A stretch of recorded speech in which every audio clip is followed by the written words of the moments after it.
Let's try out this soap.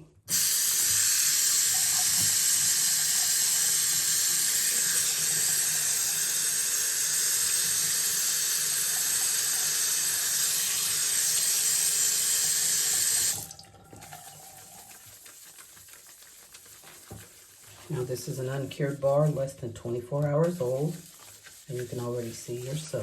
The longer it cures, the milder it becomes. But for those of you who like soap bubbles, you see this bar is going to give you all the bubbles you want.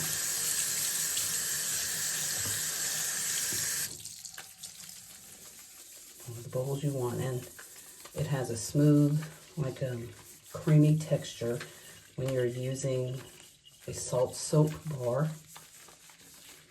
And as you can see, even though this bar was used to turmeric coat, even though this bar has turmeric used in it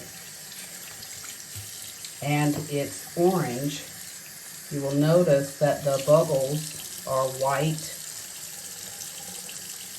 just like any other bar of soap. So if you have a fear of colorant or something coming off on your skin, if you're very fair-skinned, that is not going to happen.